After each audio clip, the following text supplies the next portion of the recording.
Today's episode is brought to you by Audible. Highly successful and efficient people all have one thing in common. They all read, or at least listen. Now listeners of the show can get a free audiobook when you sign up for a free 30-day trial of Audible. You can keep the book even if you decide to cancel. Go to audible.blueboxdigital.com to sign up today. And now, on with the show.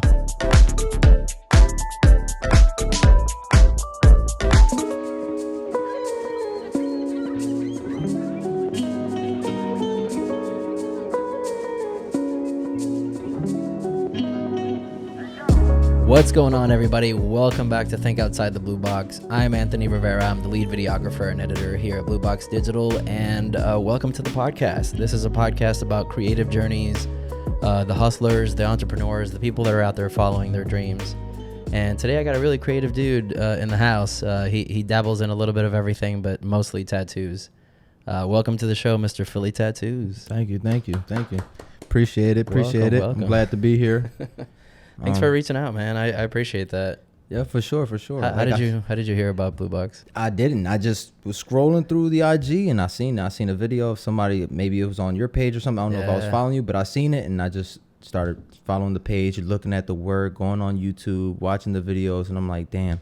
Like I've been in 2 or 3 interviews, but I was like, this shit, it looks clean. It's legit. I want to be on it. Like I want something on there. So yeah, it's just like, I don't know, the way you do it and everything. I guess the first impression of when you watch it, it just works. It just like catches your attention, man. Like, and I think that's very important when you're doing anything, as far as for music or whatever you do. Like the first 2-3 seconds is crucial. Very. To if someone's gonna keep listening or watching. If you put out a song and they hear the first 5 seconds about, oh, it's trash, they're not gonna keep skip hearing it. it. Yeah. So you can have the best ending to the song, and they're never gonna get to it. Right. So yeah, just looking at the work, and I said, no, let me reach out. It looks good. That's awesome. I did notice that you're following Frankie X, the rapper. I'm following so many people. I'll be following people, and I'll follow 300 people in a week, and then nice. I don't know. That's how I build my following and clientele and stuff. So. Yeah. No, I just kind of figured because Frankie was actually on here. He was one of my guests, so I figured maybe that was one of the ones. I probably started following him after I watched it. Yeah, I do that. I support, so I just probably clicked it. Oh, that's awesome, man. And now you're here with the blue and black in the back. And yeah. We're going to make it happen. Yep. So why Philly? Why the name? With that. Yeah, why the name? Because I know you on your ID you said not in Philly. Right. Look, so when I started tattooing, you from Philly? Yeah. Oh, okay. Yeah, so I just moved here, and I live in Brandon, Florida. My dad lives in Tampa, so when I was young, like I think from like 8 years old to about 15, I was always traveling here, staying with my dad, every Christmas, summer. So I just got accustomed to the Florida life. Nice. But then I would go back with my mom in Philly, and I would live there and stuff, and that's just my background. But I always knew, like, once I had kids and a wife and everything, and we decided, like, look, let's just pack up and go. And we've been here the last 2.5 years. Nice. So yeah. Again, as far as for the name though, I don't know. When I started tattooing, that's when IG kind of blew up, like 2013 or whatever, 12, and I needed a name, so I went with Philly Tattoos, and ever since then, I just never changed it. I even moved to Florida, and I'm like, damn, should I change my name to Florida Tattoos now? And it was just like, I don't know. I'm just everybody knows. Yeah, it's you. just like, I don't know. I don't change it. So every time someone sees me or come in the shop, I'm here for Philly, and it's like, oh, you. Yeah. Even friends, people I meet on the street, it's like they don't even call me here by John. They just say, hey, what's up, Philly? Because I'm from Philly. So it just works. It sticks. It works, and I'm cool with it. I don't want to change it. I don't want to change the name, even though I tattoo in Florida. It's fine. I'll just keep it like that. It works. It works. So I'm cool with it. So you grew up in Philly then? Yeah, I grew up in Philly my whole life until I was 25, and then I kind of moved. I was living here in 2018 for 6 months, and it didn't work out. I was living here by myself. The wife and kids were back at home, and I was trying to, work things out with the tattooing. I was trying to find a place to stay. I was trying to, and it didn't work out, so I went back home. And then, we kind of got everything together over there, and then when the time was right, we just came back. Well, I brung everybody, and we just made it happen, basically. Yep. Yeah, I mean, it's tough coming here by yourself, man, and then leaving family behind. Well, thank God I have a little family here that definitely helped me. If it wasn't for, I have a brother also who lives in Valrico, so he welcomed me in his home with open arms. You know, me, my wife, my kids, let us stay there as long as we needed to until I got, you know, my feet, you know, planted in the ground, and it worked out. You know, after 4 weeks of living in my brother's house, we had got a job, we done got a car, we done got a place to stay, and everything worked out. It worked out exactly how I wanted it to. How it should have, yeah. So Yeah, I'm that's blessed. awesome, man. That's awesome. And you brought your family with you, so that's good. Yep. You're here to stay now. I'm here to stay. I ain't going nowhere. I don't even want to visit Philly. Yeah. I'm good. You done with Philly? Yeah. No, I'm not done. I love my city, but I'm just like, good. I'm here. I'm happy. I'm fine. Stress-free. Stress-free, yeah. Oh, my God. Stress-free. I love Florida. Yeah. I love Florida. So what got you into tattoos, man? What was it about tattoo? I know, like, a lot of tattoo artists start, like, drawing. Were you, like, a big So that's drawer? where it starts. I mean, I guess I never did good in school, and I was always cutting class or just not showing up. But even when I did go to school, I was always just drawing. Like, I was just, it didn't matter what everybody else was doing, I was drawing, and the teacher snatched the paper, and I'll get pissed off, and now I'm really not doing nothing because I was just working on that paper for half an hour. So I don't know, I was just drawing was always my thing. And then I was 15 when I got my first tattoo. I was just walking down Hunting Park, which is an area in Philly, a bad area.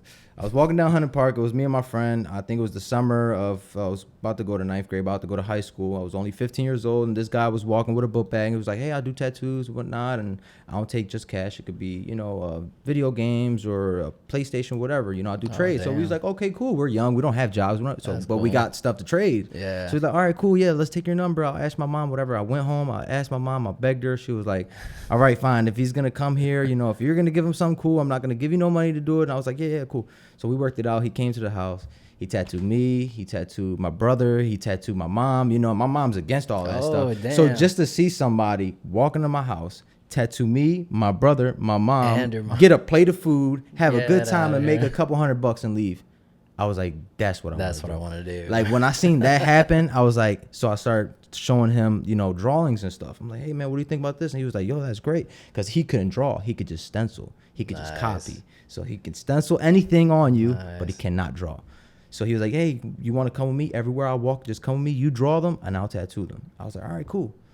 2 weeks go by. We're doing that. And then I was like, hey, man, you know, I want to get into the tattoo. It's been 2 weeks. I'm not making no money. He was like, all right, cool. I'll buy a new machine. I'll give you mine. So he gave me his. He bought a new one. And then I'm following him everywhere. And then that's how the hustle kind of started, just tattooing people in their homes and walking everywhere and just kind of building the talk and the presence to, hey, how you doing? My name is John. I do tattoos. And just, I don't know, you know, everything kind of built up. But he was on drugs, and he started taking advantage and really just. Advantage of you?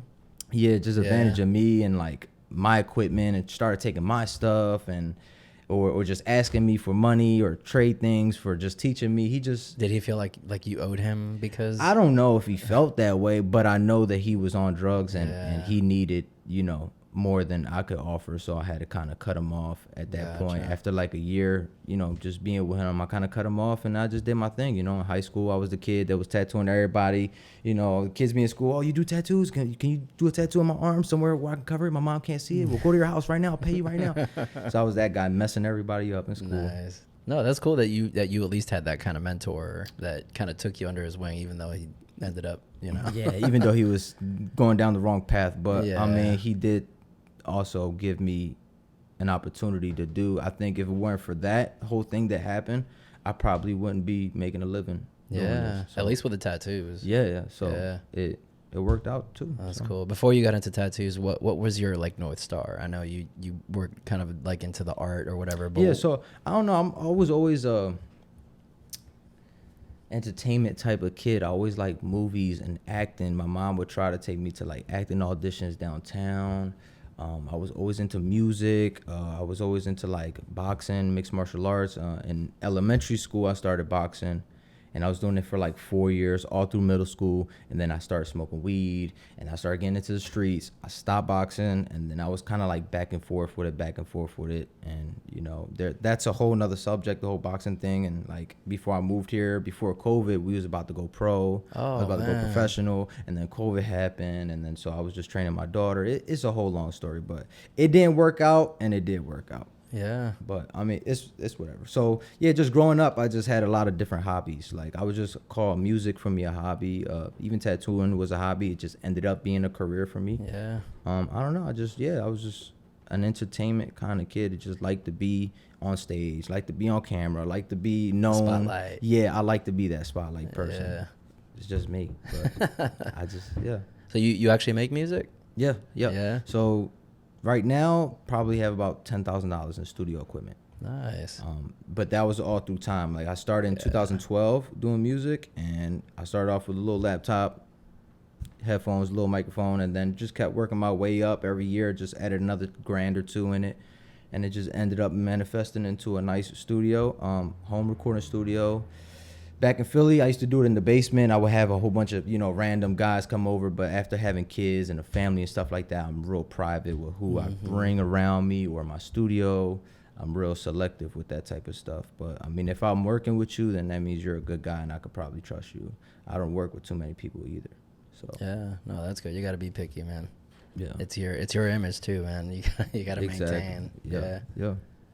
So how did the BlueBox thing? How'd the name come about? I was just gonna say, like your story of kind of building up slowly. That's kind of how this came along, or this came about, man. It's just I started with a single camera, and it just kind of like I just kept building and building and building, like every time, like not intentionally, but just little by little, it just kept building, right? Exactly, yeah. Like every little thing that I would do, I would get a couple extra bucks. I would go buy another microphone or another lens, or like little shit. And then just after a while, I just looked around. And I was like, shit, bro, like I got a studio. I got a whole podcast in here. Yeah, I got a studio.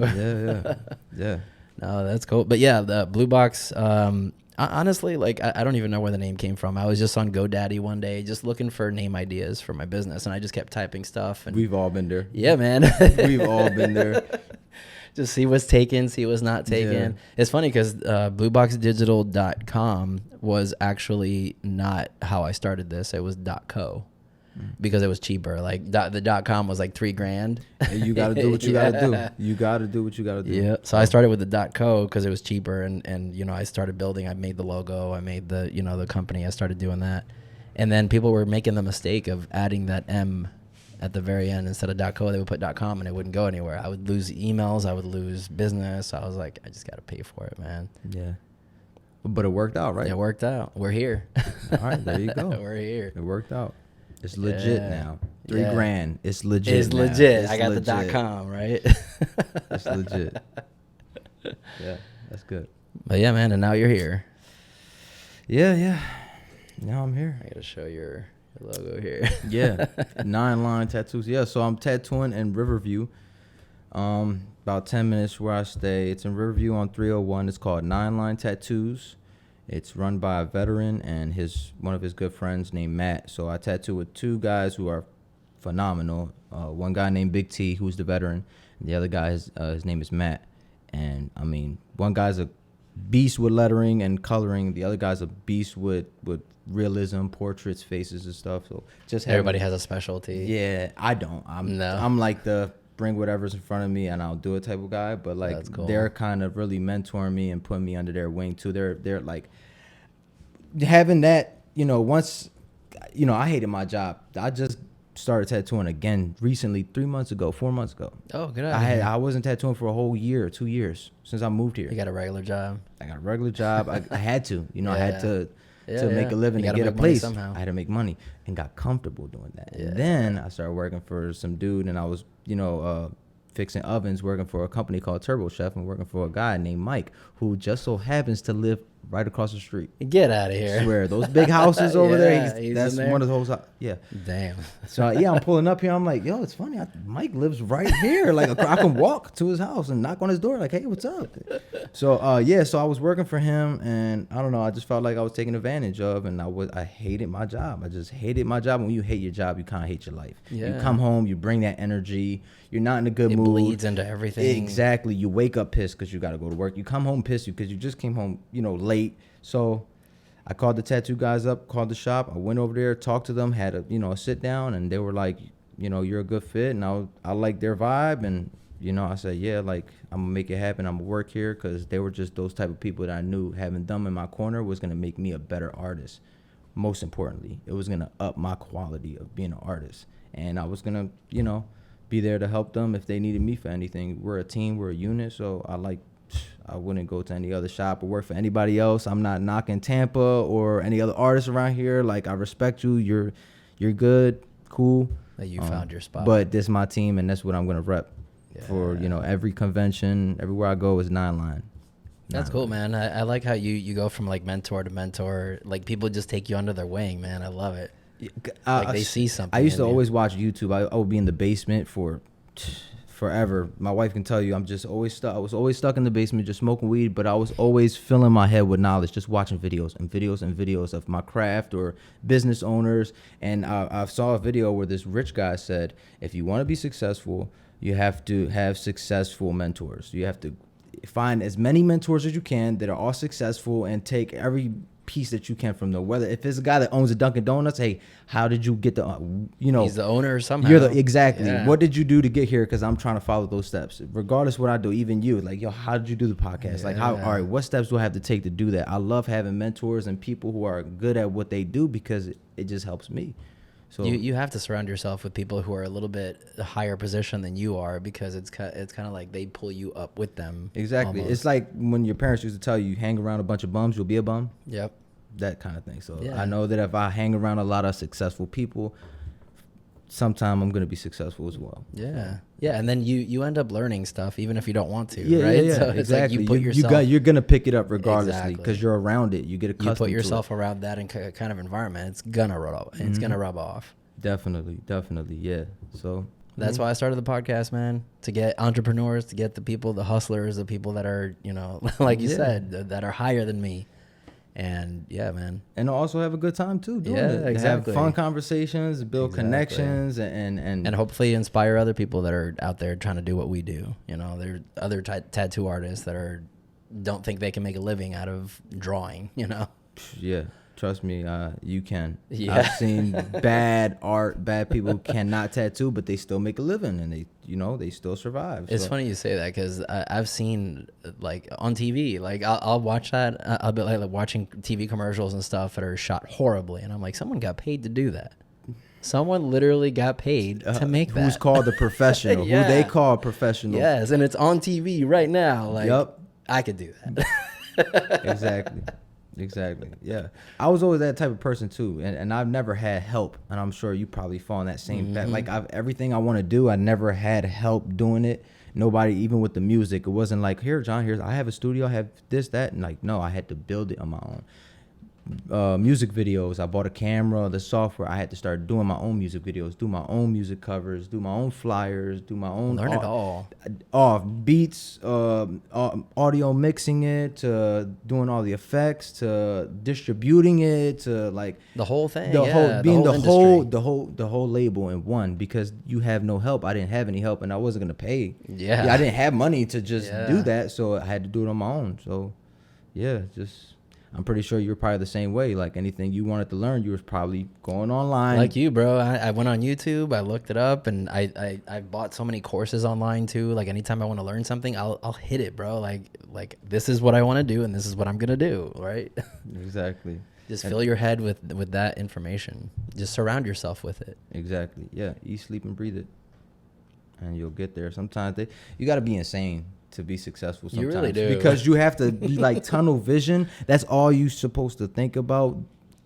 You're supposed to do it all day long. And it's kind of hard to do that when you do have family, you do have kids, you do have other things in your life. But if you do want to be successful, that's with a boxer or anything, like they're in the gym every single day. They eat right every single day. It's not, they don't take breaks. It's not part-time. Yeah. Yeah. It's not part-time. It's like, listen, like, you know, so they don't see their family much. They don't see their kids much. They travel a lot, but it's for the bigger picture. Like, you know, sometimes that's why I chose going back to tattooing, because I wasn't around my family much. I wasn't around my kids much, and I wasn't even making much money. So it's like, what am I doing? Yeah. And I'm unhappy. And why are you doing it? And I'm unhappy. Exactly. It's like, I got to just get up and go. So once I went back to tattooing, it was like, okay, now I'm more free. I'm my own boss. I can pick my own schedule. You know, I can do my thing, charge my own prices, you know, and now I can breathe again. I can finally enjoy Florida, and I can enjoy the kids. I can enjoy my life. enjoy things like this, you know, where I don't have to call my boss like, hey, I got to call out because I got to go to a podcast. Like, I don't have to do that no more. Yep. I just do what I want. You want to be on a podcast? Let's just put it on the calendar. Exactly. Let's go. Yeah. Yeah, it's funny you mentioned that, dude, because a lot of people don't know this, but I have a family. I have 2 kids. And it's like I do find that balance now that I control my own time. You know, like ever since I started this company, it's been busy. I've worked quite a bit more than I did when I had a full-time job, but it's on my time. Like I could do it when I want to. And you have control of it. And I have control over it. Yeah, I can turn clients down if I want to. You know, it's like I can make my schedule the way I want it now. Exactly. And if I want to, you know, if I want to take my kids to Disney World, you know, I don't have to, hey, That's the best feeling. Yeah, that's the best feeling. I mean, that as soon as I got the job at the tattoo shop, it's the same thing T told me. He's like, listen, man, this job, this money is like a faucet. You could turn it up all the way and you could slow it down. You could turn it off completely and just chill, take a week off. It's like you open it as much as you want to because you have control over it now. So, you know, but yeah. I mean, I guess that's good that I know that you said you kind of work a little bit more now than you used to. But at the same time, you're doing something that you feel as though is worth it in the long run. Dude, I'm doing something that I love, absolutely love. Like this is not work for me. There you go. Yeah. There you go. I found it. There you go. Money can't make me happy. So I know like certain people was trying to offer me money. Like even before I left that job, he was trying to offer me more money. Oh, I'll give you $20. I'll give you $25 an hour. It's like, dude, that's not what it's about. You're killing me though. It's like the money doesn't matter. Forget the money. I don't care how much you're paying me. My life is, you know, being taken over by your company. I'm making you rich and I'm sitting here hating my life. Yeah. Forget the money. I'm fine. I'll go back to tattooing. I'll go back to a struggling tattoo artist before I get paid a lot of money to be unhappy. There's a reason why they're begging you to stay and paying you more money. It's because you're making them quite a bit more money than what they're giving you. Oh, yeah. Oh, yeah. I seen all those receipts. I was the one, you know, giving them out. I was going places and fixing them. And here, the bill's $2,000. The bill's $1,500. My check don't look like that. In 30 minutes. In 30 minutes. I'll fix it. 30 minutes. Here you go. $2,000, $1,500. And I'm not making a dime off that. No. Not a piece of commission. I just get paid by the hour. Hourly. Yeah. No way, bro. And I'm driving 3 hours down that way. You're the one putting in the work. I was putting in all the work. And he's living right there across the street in that mansion. You know, $500,000. He's just laying back, you know, buying nice cars. And I'm here I am, pissed off at the world because I'm not making, you know, because my life is living hell. But it is what it is. You know, I try to tell people, like, you have to start somewhere. So it does there's no other way to do it. There's no other way to put it. You can't just get up and go somewhere and think, I'm going to just open up a business this night. You have to build yourself to that. And even if you have to work if you want to be a boss, sometimes you have to have a boss first. Learn the ropes, learn what he knows, and then you can take off and do your own thing respectfully. You know, you don't have to take nobody's clients. You don't have to, you know, I can open up my own tattoo shop, but I'd rather work with the fellas because it feels like home. Yeah. They're it's friends. More collaborative. It's collaborative. It's fun because it's a team effort. I don't like doing things by myself. I was never like, I hate being a solo artist. I wish I was part of a group. I like to have a bunch of people with me. I'm just like a team type of player. And I guess that's how you have fun. Like I said, $10,000 in the studio equipment is cool, but when I'm by myself, it's no fun. Yeah. It's like I like to have people over. It's like, hey, look, you want to use that? You want to do that? It's like it makes it fun. It's more fun, yeah. It's more enjoyable when, you know. So same thing with video games. You're not going to play by yourself. You like playing with your friends. So I feel the same way about everything else, whether it's business or, you know, whatever I'm doing, I like to do it with others because it makes it more. I think that's what draws people to have jobs, man, is that community, is that going to work and seeing these people every day that eventually become your family. Like, I don't have that, you know, like just me working by myself. These are my friends, right? Like the people who come into the podcast. For sure. For sure. But yeah, I think that's what kind of draws people to get a job. And there's no shame in having a job, like a regular. Oh, not at all. Especially if you enjoy what you're doing. It's an honest living, and there's nothing wrong with that. And I've told people, like, if this fails one day, and you know, for whatever reason, that I'll go get a job. I don't care. Listen, I was struggling. I was working at Dunkin' Donuts, and I was doing that for years. I was working at Dunkin' Donuts and tattooing. I was working for all these companies that weren't giving me anything. But, you know, with 3 kids, I was living in my mom's house with my wife and my 3 kids, and I was working at Dunkin' Donuts. But you have to do what you got to do. You can't just sit on your butt. You have to get up. You got to make money somehow. and you have to struggle to know what real success is, and kind of know, you know, like, all right, I'm good now. Like, I went through the storm already. If you don't know that feeling, then you won't know how to manage money. You can't give $1 million to somebody who's never worked a day in his life, who don't know the struggle. Exactly, Yeah, they'll blow it. They won't appreciate it as if somebody that actually earned that $1 million. So if somebody give you $1 million, I bet you it'll last you a lifetime. Yeah. I don't think it's probably gonna last you a lifetime.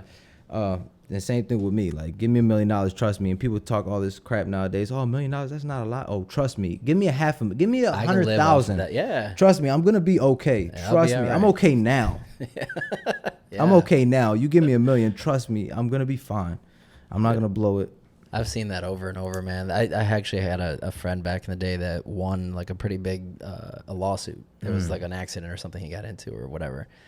And they gave him a pretty big settlement, and he went on a shopping spree, man. He bought a truck, he bought the cars, he bought a house. And then when the money ran out, he couldn't afford the gas in the truck. He couldn't afford the taxes on the house. He lost it all, man. And it's like you said, like, you have to go through that experience to know the value of what you're getting. Yeah, to appreciate what you have, and to know, you know, that life is serious. You got to know, you got to have an end goal too. Some of these people don't have a goal. So they just get this lump sum of money, and they don't have no goal. They don't have a vision of what they want their future to be like. So they just go out and do whatever, and that's how they lose it all. But I've seen it happen in high school. I had a friend who, same thing, had a lawsuit, I think from a bus hitting him or something like that. Seen him go buy a brand new Impala. Didn't last a week. He totaled it, crashed it. Now he was walking back to school. It's like, dude, you got this. You had got 15 grand, bought a car, and crashed it, and now you got to walk. Oh my God. I would have bought a hoopty for. I would have bought a $1,000 car and pocket the other 14. I would have been straight. That's smart. Now I would have been straight. Now I would have been driving to school. If it breaks, cool. I'll go buy another one. I still got 14 grand. Who cares? You know what I mean? That's the way to go. That's smart. Now go buy a new car because you want to impress. He impressed the girls for a week, and that was on the bus again. Right next to me again. He was right next to me again. I'm like, damn, what happened to the car, bro? I totaled it. Oh, shit. Yeah, now you're fucked. It happens. You live and you learn, I guess. Yeah, exactly. I've totaled cars, you know, before. Well, one car. Let's not say cars. One car. My first car, I've definitely totaled that one. Yeah. Luckily, I haven't totaled. Thank God, right? Yeah. He said, luckily. And that's crazy because Florida has like the highest rate of like accidents. Yes. Insurance is crazy up here. And I was on the road for a year, you know, driving. That was my job. Drive to this place, drive. So every day, accident. You would see it, accident. Dude, I see it all the time because now I am traveling. Like, I service the whole state of Florida, so I'm constantly on the road, and I see it all the time, bro. Every day. I see it all the time. Almost doesn't go a day without you seeing at least one. Yep. Or your GPS telling you that there's one up ahead or something. You may not see it, but your GPS will tell you, like, it's going on. It's out there. I'm just waiting for it to happen to me, honestly. I told my wife, I told my mom, I was like, listen, I'm waiting for somebody to hit me because I know it's coming. It's going to happen. I know it's coming. I know it's coming. So I'm bracing myself now so I'm not too upset when it does happen. Until the day that all cars are self-driving, the human error is going to be there. Yeah, true that. I don't think I'll put my life in a car's hands though, but you say that now. Yeah, you're right. Pay $500,000 for a car or something. You're gonna let Rolls Royce drive me around. I guess so. Yeah, you're right. When the cars prove themselves that like they can drive you, you know, safely. Yeah. Hey, we was talking about that earlier. If Alexa can't even answer you when you talk to her, I'm not gonna trust a car. I'm not about to trust a car to drive me anywhere. I wouldn't trust Alexa to drive me. All right, yeah, let's put it like that. I'll trust Siri before Alexa. Yeah, there you go. She's more serious. Yeah. Oh, yeah. Dude, self-driving cars are coming, man. Oh, I know. They're coming, and I honestly think that driving a car is going to be a thing of the past. You think? I think so, man. You might not see it now because, I mean, everybody drives now, but... I don't know. I don't know. I can't see that because cars is like luxury. It's a privilege to have. It's a luxury, and I think rich people or anybody in general can appreciate a nice car, and it's nothing better than driving. Maybe that. You know, the like luxury car market's still gonna be there. Yeah, it has to be. It's yeah. You know, you got car collectors. You got rich people. All they do is buy cars, and it's just I don't know. It's just. I don't see cars going anywhere, but I do see, like you said, less people driving. Mm-hmm. It'll probably be more drivers. I think having a driver's license in the future is going to be a luxury. I think if you can handle a car that you have to be some kind of special person that, A luxury, I don't know. It depends, because you said there might be cars out there that'll drive you, self-driving cars, right? So why would you need a license? That's going to be the standard then. But why would you need a license? You're not operating you're not the obligated. vehicle. Yeah, it's kind of like New York. Living in New York, you don't have to have a license because you don't need one, right? I didn't know that. Yeah. I didn't know that. Yeah, people that drive or ride the subway every day, they don't have a license. My cousin lived there for a while. He just let his license expire, and he doesn't even have one anymore. Yeah. He just has just a government issued ID. That city's overpopulated. That's why. Man. It's just overpopulated. Why have a car? You're not gonna drive anywhere. Exactly. You can't even drive anywhere. You can't. So there's no parking anywhere. There's no parking. Yeah, you'll never park. So yeah. I mean, Philly's kind of like that too. I mean, when I moved here, everything's so spread out, but Philly's like town houses. Yeah. Everything's like 50 houses on one block. So you imagine if there's 50 houses on one block and there's 50 cars, we're all not going to fit. Yep. So a lot of people parking across the street or around the block, 3 blocks up. People fighting over parking. People putting parking cones on their spot when they leave. Damn. Yeah, I've had people. We even started doing that. Listen, I'm shoveling snow. My parking spot. My parking spot. Leave, go to work, come back. Nobody better take my spot. But I get you towed. You gotta do what you gotta do. I guess. I don't know. The hood's crazy. I don't know. Philly for me was just crazy. I've been through a lot. What part of Philly? North Philly. North Philly. I don't know how to explain it, but just North Philly, like northeast. I'm not that far from the city, but I'm in the hood, like hood, like crackheads every day. I see them. I live next to the gas station. I had people break into my home. Break this down for me. Like, what's the difference between West Philly, North Philly, South Philly? Like, I don't think there's too much of a difference. No? I don't think there's too much of a difference, but I wasn't really raised in West Philly or South Philly. I just know about North and like my side.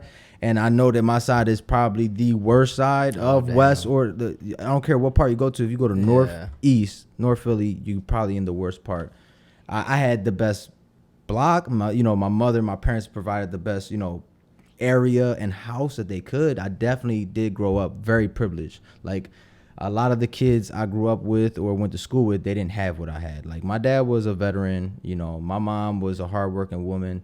Back in the 90s, they were making well over, 90s, early 2000s, over $60,000, together. And back in those days, that was a lot of money. Both of my parents had brand new cars. We always big TVs, video games, whatever we wanted. Trips to Disney World, and we're in the hood, And I was trips to Disney World 2-3 years in a row.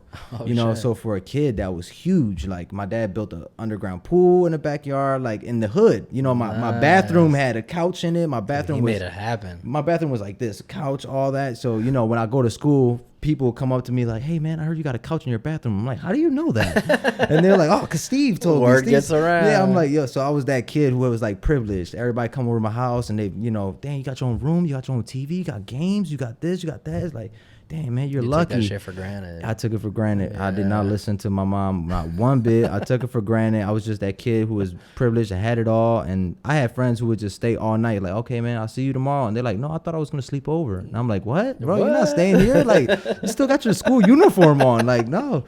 But yeah, Go home, please. Yeah, I was lucky. But as far as for everything around me, was all just bad, bad. I mean, y'all go outside, there's people smoking a rock right there. You walk to the Chinese store, they're smoking in there. The Chinese people, they sell the pipe. The Chinese store sells the pipes to the crackheads and they let them smoke in there. So you can go in there, order food, and the crackhead will be right there smoking a rock right there. Hey, what's up, young blood? It's normal. Like I never looked at it no type of way. It was the norm, Yeah. I'll give him some change. Here you go, and he keeps smoking his rock and doing his thing. Like I don't know. It's just, I mean, drugs everywhere. Easy to get your hands on a gun. I mean, kids. I've had friends who were shot. I've seen people shot. I've seen brains. Like I've witnessed a lot of shit that definitely opened my eyes and helped me realize that leaving Philly was probably the best thing I could have ever done, because I was headed.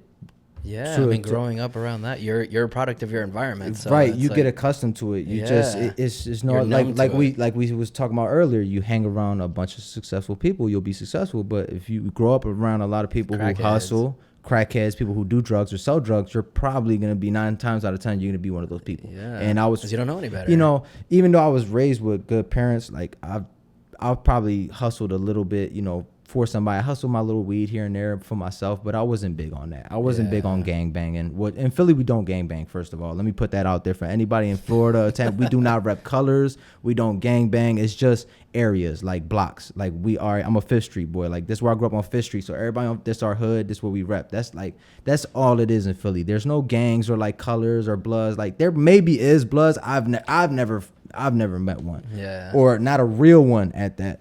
You know, there's people who may claim whatever, but it's like, I'm sure it's everywhere, but like, come on, bro, stop. Yeah. But yeah, so even though I wasn't too much into the streets, I was hanging around a lot of people who were. A lot of close friends of mine were those street guys, who were selling drugs or carrying guns, shooting guns, robbing places. And, you know, I was hanging with them because they, you know, I've known them all my life, or we went to school together, and they was just cool guys at heart. But a lot of those guys didn't have what I had. A lot of those guys that were doing that stuff, you know, my friend who got shot, his mom was on drugs. His dad was dead.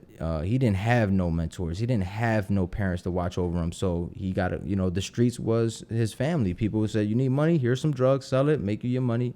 Do your thing. And you don't know anything else. Yeah. Yeah, you don't have nothing else. In it. So he had to take care of himself. And I've watched stuff like that firsthand, you know, friends, family, cousins who just had broken homes. Parents were on drugs, sprung out. You know, they didn't have nothing. You know, me and my brothers, whatever, would give people clothes or shoes or whatever. You know, if we're giving away TVs, here you go, man. People appreciate that stuff. Like, it's hard coming out of Philly. So I know a lot of people I know in Philly watching me transition and move to Florida and build a new life. A lot of them probably look at me now like, oh, he's bougie, or he think he's like, nah, bro, I'm not. I know there was more to life than just Philly or where we grew up, you know, and a lot of them, they're so accustomed to it and so used to it that they're scared to make that change because that's all they know. They've never even took a trip outside of Philly. They've never been to the beach. Yeah. They've never been to Atlantic City. Damn.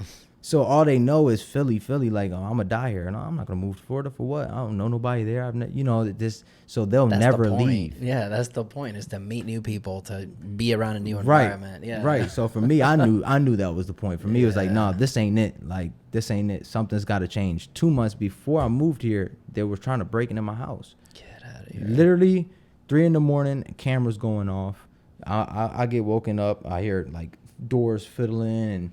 You know, and I get up, I open the phone up, and I see the dude right at the front door just trying to open up, on drugs, whatever, probably just trying to open up the front door. He's going through the side door. He's going through the backyard. So I get up, you know, I do my little thing, grab the gun, go to the front, open the door, you know. Didn't shoot him. I checked him, you know, hit him with the gun. You just kind of woke him up, scared him. Like, look, bro, somebody lives like, here. Yeah, listen. Like. Yeah, exactly. My son is here. My mom is here. You know, either you leave or I'm going to have to do what I got to do. But it is what it is, you know. But that was an example to show my wife, to show my mom, like, look, this is why we're leaving. Because of things like that. We can't even live comfortable, can't even sleep without somebody trying to break into your home or take your radio in your car. So, yeah, Philly, I love Philly. I'm a Philly guy at heart forever. But there's more to life than where you grew up. Yeah. Even for Florida, even if you grew up here in Tampa, like there's more to life than just Tampa. You visit Los Angeles, go to Hawaii, go to places and travel, and different cultures, different cultures and areas. You know, the people that are accustomed to, you know, change. Like, I don't know. I think people maybe accustomed to Tampa would love places like Philly because they're not accustomed to that. You know, I got a lot of friends here who be like, man, let's go to Philly. And I'm like, no, we're not. No. And they're like, come on, I just want to see the bike life and da-da-da. And I'm like, no, like, we're not, there's nothing to do there. We're just going to stand on the corner. There's nothing to do. There's no beach. There's no lake. Nothing. There's nothing. It's just the hood. It's just crackheads. That's it. Yeah, it's just crackheads, the neighborhood. Like, there's nothing there. And they're like, man, I want to see it. But for them, it's like they've never been there, right? Yeah. So they same it's thing with Philly. Yeah. Philly, they're like, oh, Florida, man, it's nice out there, right, John? It's like, yeah, it is, because they've never been here. So it's just like, sometimes you got to take a leap of faith and at least visit, at least go somewhere and check it out. And if you don't like it, you don't like it. At least you've been there, you tried it, right? But you can't. Yeah, don't get stuck where you were born, man. What you said kind of resonated with me, because I've actually met people that have never seen the beach ever. Like, they just are born in this Bubble. like in the middle of the United States where there's no beaches or anything, and they never travel anywhere. They only experience what's inside their little town, and it's like there's so much more to life than that. Yeah, for sure. I think life is what you make it, but definitely like I was always that traveling kind of, because my parents were always traveling and stuff like that. So I'm the type of person that like would love to get an RV and travel the world with my wife, and just like as soon as my kids are older, let's just not have a house and let's just travel and just live here for a year, live there for a year, and just live life. And just we only got one. We're gonna die sometime. Exactly. Like, I'm gonna die one day. Yeah. So. When you're ready to settle down, then you can be a little bit more picky about where you settle down. Exactly. It's funny you mentioned the whole Philly thing. Have you seen Bel Air, the show? So I'm a 90s baby, but I never was really into the show. Obviously, I know of it because Will Smith. you talking about Fresh Prince. Oh, so you talking about the movie? The new Bel Air show. No, it's on Peacock. No, it's like a remake. It's like a remake of that show, but it's more serious. It's more like drama than comedy. So it's not like a reboot. So it's not like a remake. It's kind of like a remake. But they use a completely different cast. Like a completely different cast. Is it like a modern? Thing. It's just more of a modern, yes, like more of this like time. A modern day drama version of the Fresh Prince. And it's funny you mentioned that, because when he goes to Bel Air, his Philly friends are like, "Oh no, bro, you're bougie now." It's kind of like exactly what you were saying. Yeah, they look at you a little funny. They look at you different, yeah, and it's like, "Oh, you lost Philly, man. You're not from Philly anymore." And it's like, no, that's not what it is. It's like, dude, like I was telling you, I love Philly. I will forever rep Philly. I love Philly. I love my city. But 25 years there, it's time to move on. Yeah, I moved on. So yeah, but people do. I'm sure they do it here. You know, if you leave Tampa, they're probably gonna say the same thing. Oh, you went to Miami. You're not a Tampa person now. What's going on? It's like, dude, no. Like, the world is huge. You know that, right? It's like massive. So yeah. So what about you? You staying in Florida your whole life? Yeah. You staying here? Yeah. Well, I was born in Puerto Rico, and I kind of resonate a little bit with your story, because I did kind of see the crime and the stuff that I was kind of growing up around, and I'm so glad my parents decided to move here.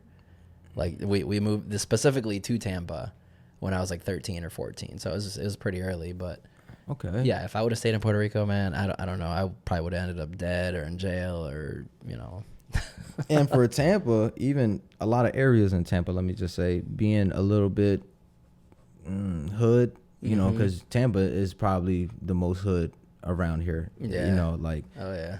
But even that hood, I don't think is as bad as a hood in Puerto Rico or a hood in Philly.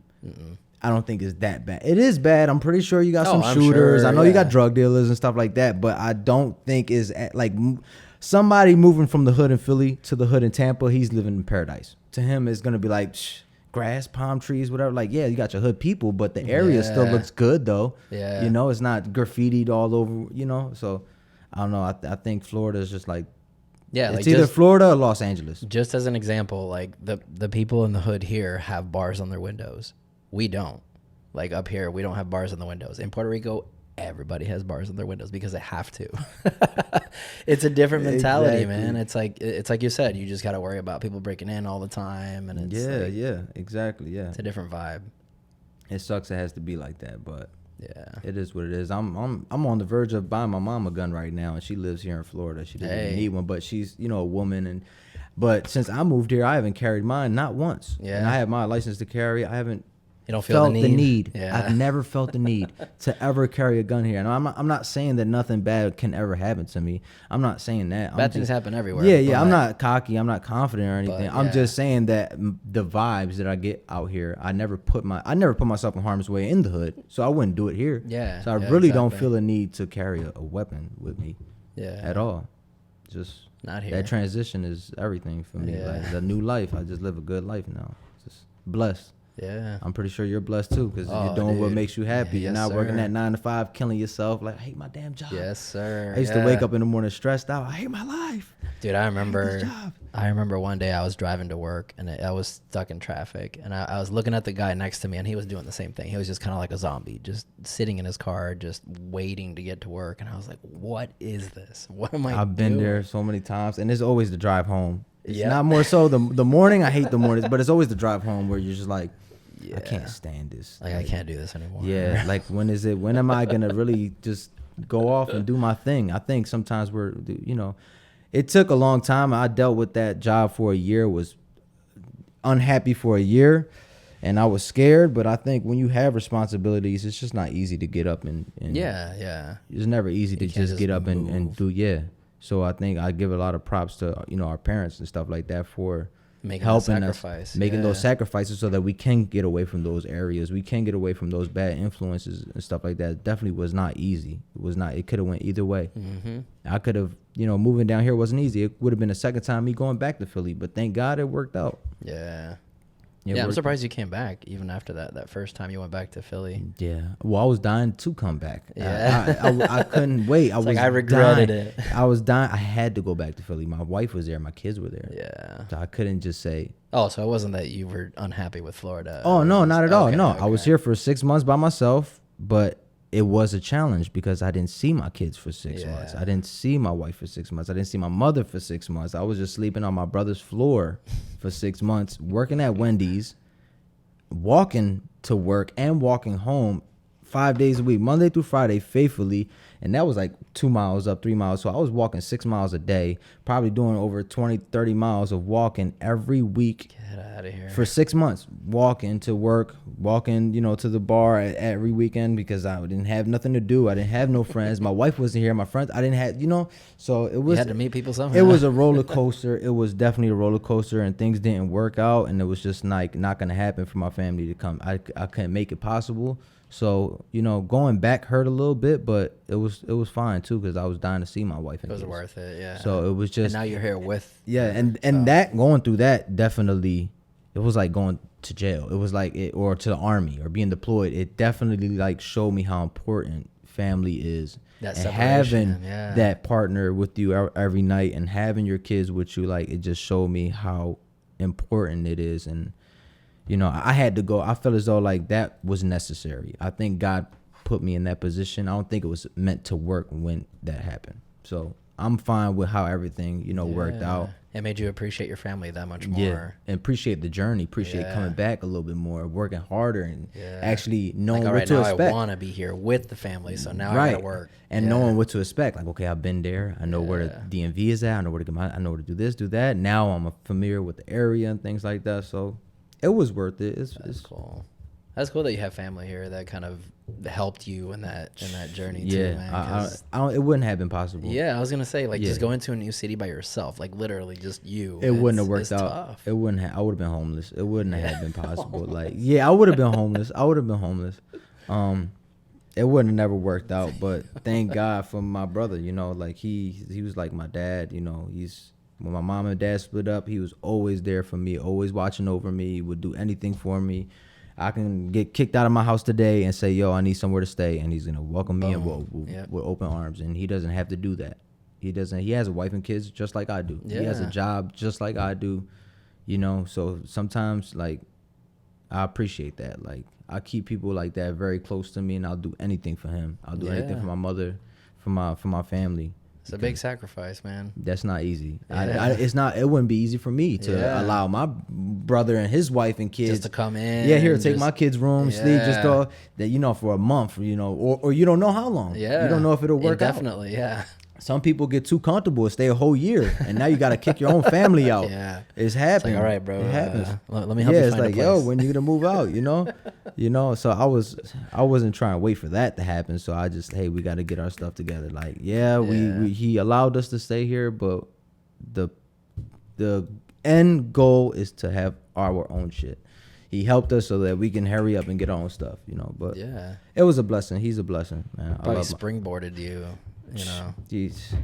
He supported me, helped me, motivated me. He did it, so I knew when he moved here with his wife and kids, was like, I could do that. I could do that. My brother left the hood. Why can't I? I can do that. And it worked out. And he's like, I'm gonna help you. You want to do it too? I'm gonna help you. And boom, I did it. Moved out. My mother came with me. She didn't want to stay in Philly by herself, so she came with me. She lived with me for 2 years, and then she went ahead, got her own apartment. Now it's just me, my wife, and kids, and then my little cousin, who I grew up with. literally we grew up next to each other. Now is my next door neighbor at my apartment complex. Nice. So now I just got family and cousins just trying to move over here. Like, yo, like John did it, Oz did it. You were his the cousin. example. Yeah, we were like examples, and now everyone's just following, coming down and making everything happen. So yeah. No, that's cool, man. It's working I'm out. glad you're here. Yeah. I gotta get a tattoo from you, bro. Like, oh man, I only have one tattoo on me, and I'm not a huge fan of it. we all been there. I got the. Oh man, not the Chinese. I did one of those like this week too. That's crazy you showed me that, because I did one of those this week, and the kid was telling me like, I hope it doesn't say something else. Like, I hope it says this, and I'm like, it doesn't say jackass. Or yeah, something. enter at your own risk. You pick it. I stick it. I don't speak this language. Like, you're just giving me some characters. Yeah, like, so this is what you're into. Cool, I got you. Here, I'll make it happen. Yeah. The funny thing about my tattoo is that it's not a language. It's the symbols kind of like it's symbols from a movie. It's actually Transformers font. Okay. Yeah, I took the Transformers font that they use in the movie. Like, they created their own language, I guess. So I took that. And cool. I made a tattoo. All out right, of that, that's so. cool. See, but that's cool. I think Yeah. that is better than getting some Chinese letters on my name on me. Like that's cool because it's and it says evolve. Yeah, I'm yeah. a huge proponent of evolution, so. That's, I want to fix it up though. Like, I want to like create some kind of design on there, not just letters. yeah. Sometimes for me, I like doing things that are more creative than it looking aesthetically pleasing. Like for somebody to bring me something, it could look a mess, but if like the message behind it is good and he drew it, and he's like, listen, man, this has means this. meaning. It has meaning. It's fun. It's nice. It's like, I like to do that type of stuff. Like I had a Yeah. girl bring me a design that she drew. It was her boyfriend's phone number. She wanted her boyfriend's phone number tattooed on her, right? Really? But she did it to where she did like every number had its own design. Like the number was there, but it was tricked out, so you couldn't really tell what number it was. That's cool. Only he and her knew what number. When they explained it, it was like a Da Vinci code. But that was cool. And when she brought me the design, she was like, "Here, I want this.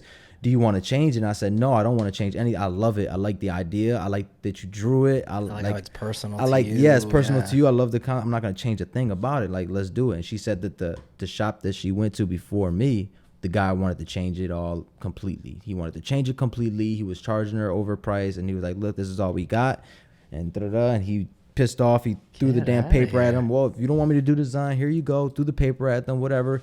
They came to see me. They were like, "Hey, what do you think?" I said, "Let's do it. Let's keep it just like that." Yeah. They were like, "I only have $150. I'll take it. That's I'll fine. take it. Let's go. Let's do the tattoo. I got you. I'm gonna make it happen." And she loved it. That's awesome. It worked out. So yeah, like for me, I like doing things like that more than just like the money or like a crazy detailed piece. Like if it's something meaningful, it's something that you really, really like and it's gonna make you happy, like that's what I want to do. It's about the art. Yeah, it's the craft. Like there you go. Yeah. Like it's making that change. Or like I think that's the same thing with music. It's like don't just make a song. Like if the song can touch a couple people or make a difference, then that's like a record. Now that's a personal. Like that was fun making that. It's not just a track anymore. Yeah, it's not just a track anymore. Like, this for you is not just a podcast anymore. It's where people can come and vent and like creative people and motivate other people to do the same. I'm sure there's people watching your podcast like, I can make my own podcast too. Like he did it. Like I can do the same thing, and look how clean it looks. Like I'm sure it can be done. It took a lot of hours of manpower and watching how to do things, how to connect stuff. I went through all that. Yeah, you'll see. Like, and then you're watching the videos and you're watching new ones and tell you, don't buy this off of Amazon. Please don't buy these microphones. And you're like, shit, I just bought one last week. Got one. But man. But I mean, I think the journey. That's the most funnest part when you're making something is the building process of it. And then once you're done with it, it's like on to the next. But like even my clothesline, I had a little clothesline. It's called Murder Everything Supply. And it's on Instagram at Murder Everything Supply. And it was cool. It had a nice design and I did some nice stuff, but I kind of just did it for a little while and then stopped and never took the page down. Same thing with the music. Like, I've been doing it for years, but I don't put 100% in it. Yeah. Tattoos, I've been doing it for years. Didn't put 100% in it until I made it an actual professional career and make a living. Now I have no choice but to make it professional and go 100%.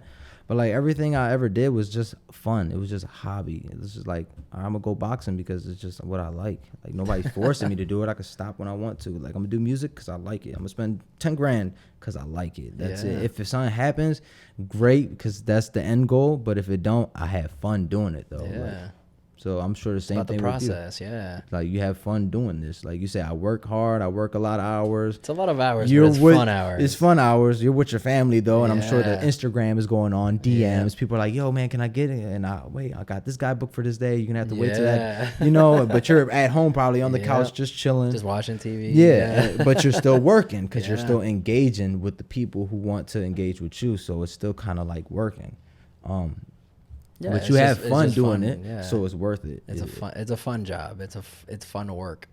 Yeah. Yeah, hell yeah. I know that because even when I had my last job before tattooing, the job I hated, when that dude used to text me or call me while I was at home, he would mess my mood up. I was like, oh. It's like, oh, not job, not work again. Like, Damn. but with tattooing, it's like my guys hit me up. It's like, oh, damn, what's up? What you need, bro? What you need? Oh, that tattoo, yeah, that looks nice. It's like because we love doing it. Yes. So it's like for It's you, different. like you were saying, like you could be at home and people are hitting up your DM, but it's like you love doing it, so it's kind of not like work. And Yeah. you kind of shut it off, like you said, kind of turn it off, turn it on when you want to. Exactly. You don't have to respond. Yeah. But the I fact that make you my do, own schedule. Yeah.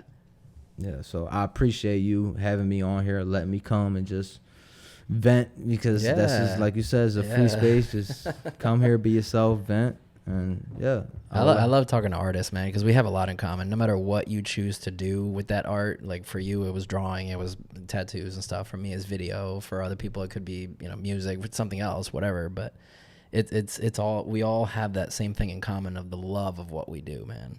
It's that passion that drives You have everything. to. Yeah. You have to, or else why do it?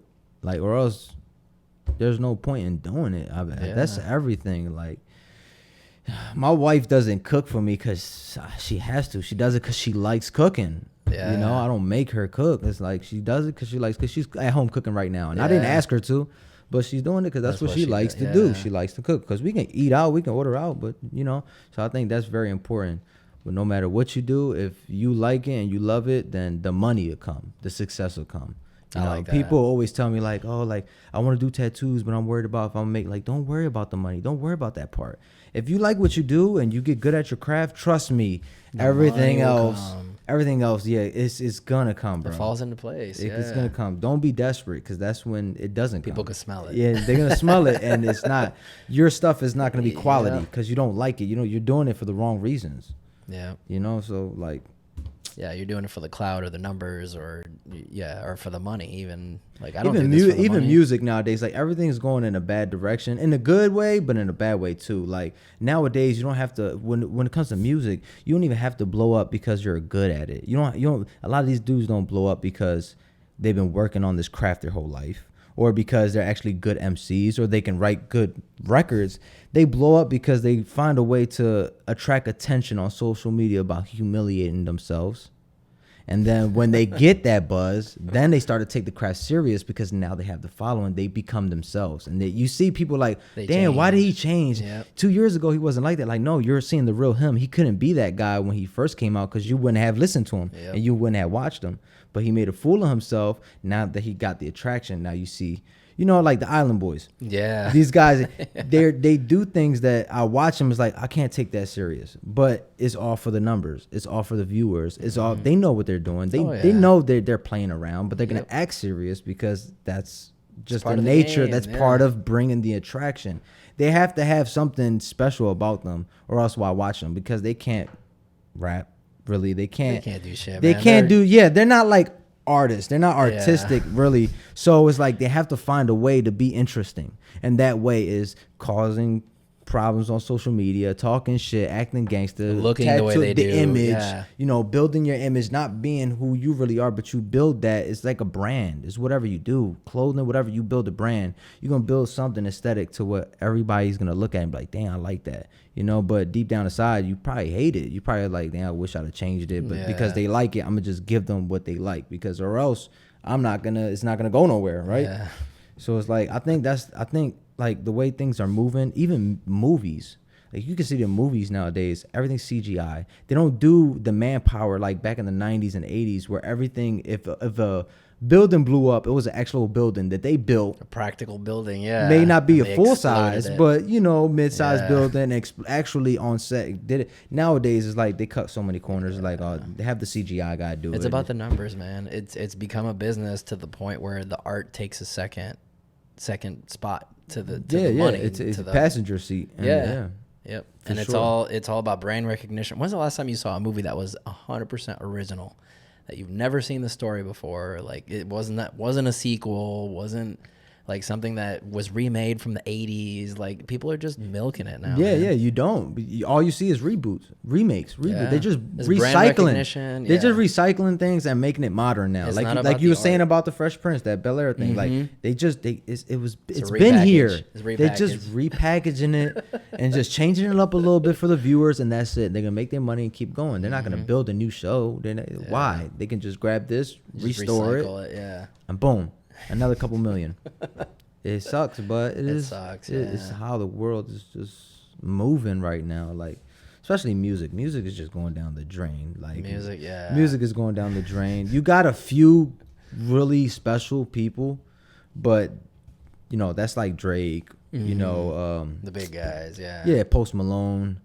Those type of guys. Yeah, like those type of guys. I could see them being around 20 years, 30 years, but I can't see no Island Boy being around 30 years. I don't see no like I don't know, like all those like Little Peep. I didn't even know the Island Boys were still a thing. I don't know if they are. No, I mean they're a thing. They're making money. They're making money. They're a thing, sure. and that's cool. Like I respect it. I don't knock them for it. I really don't. They figured it out, man. Yeah. Like they have no talent. I was on live with one of their buddies, and he was telling me like, "Yo, why you think people hate us?" And I said, "They people hate you because they hate the fact that you're where they want to be, and they want to be there too, and they want that spotlight.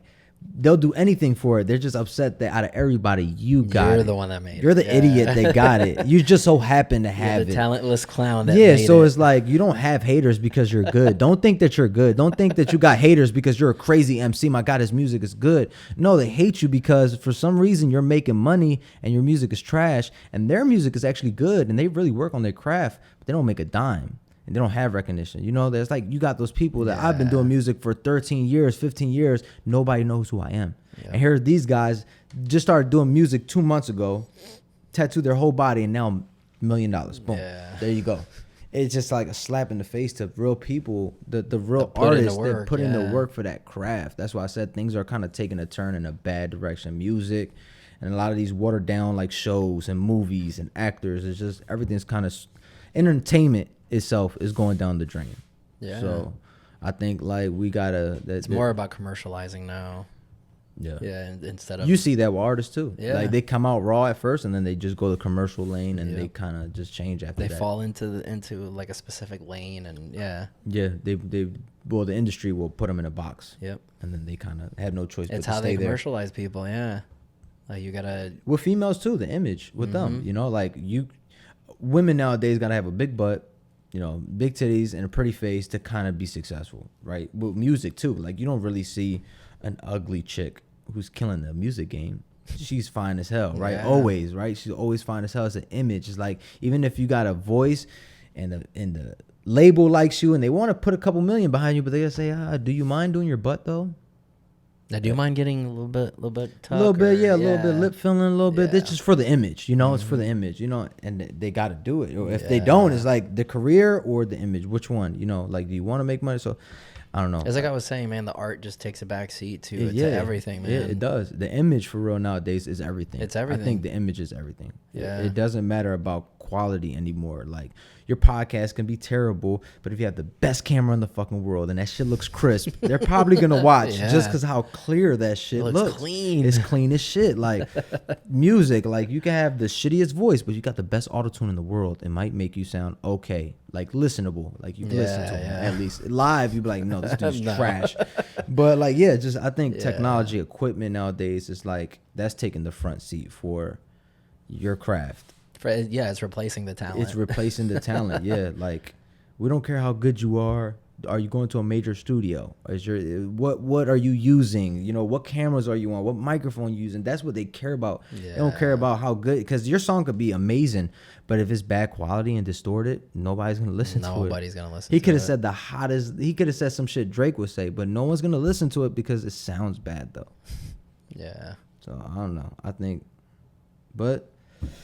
Success nowadays is built off of that, like just making sure that everything you do looks professional at least, right? You know, my tattooing and shit, even now jumping back into it, I'm buying all the latest new machines, all the latest new like needles and ink and stuff like that. Can't use the shit I was using 10 years ago. Nobody's using that shit. Although no you could. But the tattoo may not look like the new shit now because everybody's using new stuff now. Yeah. So like the music videos I used to make, I can't do that now with the same camera. It's gonna look bad. And it's gonna look bad for me. That's why I took down a lot of my music videos. I took down a lot of my music because first impression is everything. Like I told you earlier, when I first seen your video, it took 3 seconds and I was already like, I'm sold. Done. But like if I leave all that old shit I used to do 13 years ago, and people, if I say right now, yo, go listen to my music, and they go find 10 years old stuff, shit, then I'm like, he's not good. But that was me 10 years ago with old, poor quality. I do it now, it's gonna be like, oh damn, it sounds all right. Like, you know. People that appreciate the craft though, they appreciate the journey. I've noticed that too, man. If you go back and look at my first music video that I ever did, it was bad. Yeah, I know. But you know what, man? I leave it up there because it shows how far I've come. And I've had that discussion with people where they say, no, just leave it up there, man. Leave your, because it shows progression. It shows like how you were and where you at now. And I dig that, but the way things are moving, how we're talking about the future and everything, and the image being everything.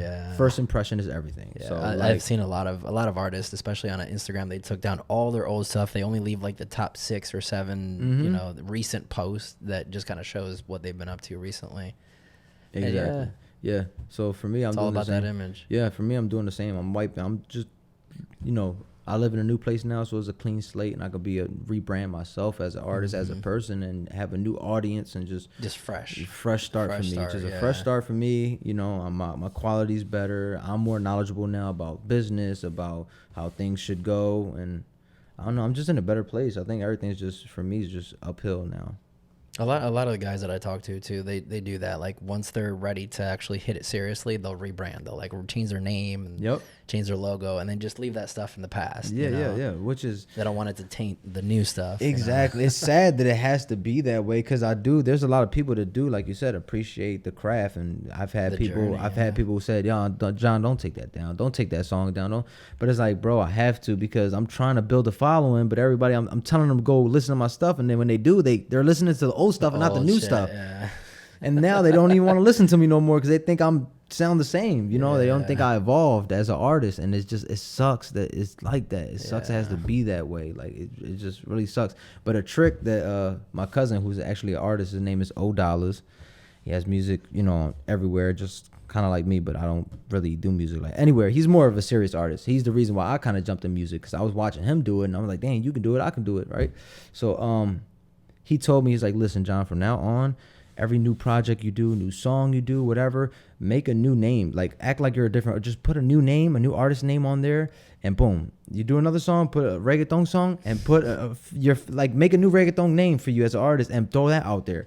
Don't put your name, because now they're going to look at, if they see you put out a song, a new reggaeton song, they're going to be like, no, we listened to John Divinci 5 years ago. He was trash. We're not going to listen. But if I put out a new name, they don't know it's me. Yeah. They might take a listen to it. Yeah.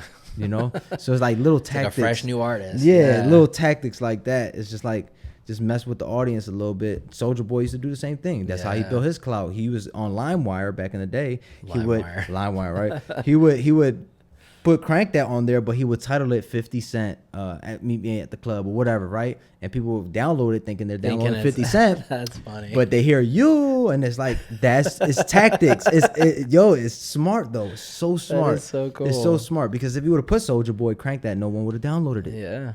Like they're strategic, right? Yeah. Or they probably heard something of his in the past and wouldn't give him a chance again. So he had to find out a way, like, how am I going to have people force them to listen to me?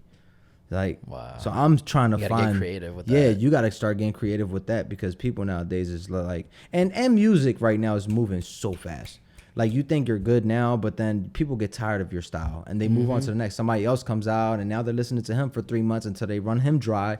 Somebody else comes out, and it's just like, it's oversaturation. Yeah, people bounce from artist to artist. They listen to you now, but then next month they're listening to somebody else. So like, music is like, it's because of technology too, man. Because before it was like you had to go out and physically buy the CD for this person. There you go. I remember now that. It's like, I remember that. Yeah, like going to buy Snoop Dogg's album, Paul Wall's album, Eminem's album. Like, you would physically had to go to the store. Like, you had to have some intent, and find the album, because sometimes it's sold out. Yeah, you know, find the album, and you gotta look for it. But now, bro, like you have the entire world at your fingertips, and that's why it's created that kind of like jumping from one artist to the other, because you can now. Like you don't. Yeah, have they're to, overwhelmed with music. Yeah. They're overwhelmed with because you have movies too. Movies, TV shows. There's so many streaming services out there. It's become so saturated. There you go. It's just so much content now. Yeah. I think it's content overload now. With everything, with everything. I'm talking like even what we do, like podcasts, tattoo shop, tattoo artists. I mean, you like. It's so much to choose from that you get to the point where you go with anyone. You like, all right, you know what? I'm just gonna settle with this tattoo shop or a tattoo, because it's everywhere you look. There's one there. So who do you trust? How you have to give somebody a try, and it just waters everything down. Like you said back in the day, you wanted to hear music, you have to listen to what you already have, or go buy a new CD. Nowadays, it's like. Or just go spend a few hours at the record shop, just kind of listening to new shit. And you breeze through new music or whatever. But nowadays, it's like YouTube. You just go on like skip. You're just going through songs. You can go through a whole album in 5 seconds now. Yeah. You can just skip. I don't like it. It was trash. And you didn't even listen to the dude's whole album. Yeah. It could be the best thing. Yeah, probably a really good album. He worked very hard on. Probably put a lot of money behind it. And nowadays it's just like you could just skip right through it. It's just a tap away. You know, but back in the day it was like you had to buy the album and you had to listen to it because you paid you paid $15. Your mom had to give you $15 for that. So you would sit there and appreciate the whole album. Even if you only liked one good song that was on the radio, you enjoy the whole thing. Yeah. I don't know. Life is moving too fast. Like my kids' generation is gonna be crazy watered down. It's not gonna be nowhere near how I grew up. Yeah. Or like but they're not gonna know the difference. So true. It's like they will, because they're gonna call me old school. Yeah. Look at my dad. He's listening to old school music. Yeah. But it's like this was real craftsmanship. You're gonna become the old guy. Back in my day, we used to listen to that. Yeah. This is, you don't know nothing about this right here. My mom used to listen to this.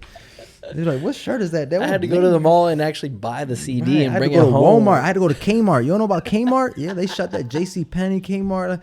My God, all these Toys R Us. There's no more Toys R Us. There's no more Hollywood Video, Blockbuster. It's all gone, man. My God. Social media and all this shit just. The landscape has changed. He said YouTube TV, Netflix, Peacock. What did you say? Peacock, Hulu. They just fucking all these streaming services and stuff. It's good. Ridiculous. It's good for us like content creators, because now we have so many more avenues to show our content. But it's like it kind of dilutes it, like you said. Like, if you're only on Peacock, then 90% of the people don't even have Peacock. So it's like, how do you get your stuff? Yeah, it's different. Yeah, this getting successful in anything you do nowadays just comes more with strategy and strategic things on how to market and promote, more so than anything else. Like it's just marketing and promoting and knowing where audiences come from and knowing how to like engage with the audience. Like what do they react to? Like what do they like searching up? What's the hot topic? What's the hot trend today? Or like what are they searching on Google right now? How can I reword this so that every time they type this in, I pop up. You know, it's just like those little tactics. Networking with people like this and going on podcasts, and like your viewers see my stuff, my viewers see your stuff, doing things like that that just really take your craft, your business to the next level. It makes you stand out. It makes you stand out. You have to stand out nowadays. You have to be special, like, because it's not about skill anymore or like what you do. There's hundreds of podcasts. Why would they listen to yours? Like, what's special about BlueBox?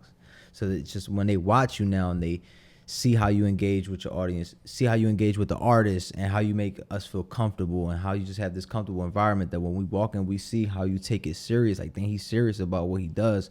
It's like, that's what makes you different, because there's hundreds of guys that just buy this Amazon shit, buy an Amazon microphone, put it in his living room, make a podcast. I got a podcast. I got a podcast. But it's like, but is that serious though? Like, did you really like? Are you just doing it just to do it, or are you serious about it and you really wanted to make what's special about yours? Like, I don't know. Nowadays, you just gotta be special. Yeah, you gotta stand out. Like, talent is, like you said, I couldn't have said it better. I would have never thought of that, but you put it like in a better perspective for me. Like, talent is secondary nowadays to everything. Yeah, the art just takes a back seat. Secondary. That sucks, man. But you know, we're still here. We're creating content. Oh yeah, trying to stand out. For sure, we have to. Yeah, got to. and we're gonna keep standing out until we just get tired of doing what we love doing. And until y'all get tired of me. Oh, there you go. Yeah, there you go. When you guys stop watching, then which they won't, because we're gonna make them keep watching. Yeah, that's it. It's about the marketing, man. It's about the marketing. That like you said, it's doesn't matter what the content is if you don't market it. I'm gonna take these. Yeah, take as many as you want. Put one on my PlayStation. I put one on my computer, like my studio and shit. I got just stickers. Every time I get a sticker, I put it in my studio for some reason. So I love stickers, man. My laptop's all covered in them. My laptop too. Yep, there you go. So yeah, definitely, this is going on it. My daughter's her skateboard. She covers her skateboard and all kinds of stickers. Yeah. Oh yeah. So what's next for you, man? What's coming up for? Well, I'm still working on new music. To put out, because I haven't distributed any music in over a year or 2 years since I was in Philly. Like, so I'm definitely trying to work on that now that I have more time. I'm more happier. Like, I'm definitely going back to the music thing, and just trying to build this tattoo career to as high as I can build it, man. Like, we're thinking about relocating to St. Pete, making a new shop in St. Pete. Okay. Got a convention coming up in St. Pete, I believe in July, which I will post on my social media. Just trying to do conventions, trying to meet up with new artists. There was some dude that I met on Friday. When we had the Friday the 13th special, I did like 15 tattoos. I was just like overwhelmed with people, right? And this guy sits down and I start doing his tattoo, and he's like, hey, you living in Florida for a long time? I'm like, I've only been here 2 years. He's like, I've only been here 2 months. I'm like, yeah, where you from? He's like, from Hollywood. I just moved here from Los Angeles, and I'm a social media influencer. I'm like, really? He was like, yeah. He showed me he has 500,000 followers. I'm like, so that's how you make your living, huh? He's like, yeah, I have me and my guys have a house, and we all do this. We all work, make a living off this. We all put in our rent for the house, and this is what we do. So he's serious about what he does. And he was showing me what he's done for other businesses and other tattoo shops. So he was like, listen, you do me a tattoo for free, and I'll promote you, and I'll build you up, and I'll help you with social media. So, and I'll get you in contact with him too, so he can probably help you out with the BlueBox thing. Yeah. See if we can get you at 50K or something like that. We need this. I need it. You need it. So yeah, I'll get you in link with him, and maybe you can give him a interview, and he can give you a shout out and probably help you out or something. Yeah, that'd be awesome, man. Yeah. So I think stuff like that. That's networking, man. Networking, yeah. That's what I'm just trying to do with my career, and my tattooing is just networking. The music is just a hobby for right now. Like, I love music, don't get me wrong. I think I'm gonna do it till I'm gonna be 40 years old. My kid's still walking in the studio like, Dad, you still making music? Like, I just I love it. Like, even if it's just for me to listen to, I like music. I like the whole thing about it. But yeah, just the whole tattooing stuff. I'm just building my whole career up and trying to build my clientele, because I'm still new in Florida, and I'm the walking guy at the shop. So I'm the one taking, a lot of emails, phone calls, everybody walking in. I'm the guy that has to do that, because my 2 artists that are with me, my guys, they're booked for 4 months, 5 months, 6 months. You can't even get in the chair with these dudes. Like, you can't. Like, they're the best. Don't get me wrong. Like, it's worth the wait. You can wait I would wait 5 months to get a T-tat or a mat. But a lot of people don't. So they just like, listen, man, I got $200 and I want it right now. Like, people don't wait. People, it's like supply and demand. And same thing with music. Yeah. You can't stop doing music for no month or 2 months. You can't go dry. You have to be consistent with your posts. Consistent with music. You have to release a song, especially when you're new, at least 1 song a month, 2 a month. You have to. You gotta build the momentum. They stop listening to you. It was happening to me. Like, when I first started, I was doing shows, I was going on radio station interviews, I was doing music videos, and I was building a consistent following until I stopped, and it went dry so fast. Instantly. When I stopped, it's funny how that happens. Yeah, I turned around 30 days later and was like, bro, like, gone. There's no more listens. The videos are not getting viewed anymore. Like, what? And it's like, I was noticing, like, oh, it's because I'm not engaging. I'm not out there consistently. So if I'm not consistent, the audience is not going to be consistent. It's supply and demand. Like, they want it now. They want you to drop it. They don't care about you as a person. They want the music. They want the product. So and they're going to move on to the next artist if you don't, right? Like, it's like, oh, well, Drake just put out a new album. Forget. He don't want to drop anyway, so forget him. We're not going to support him no more.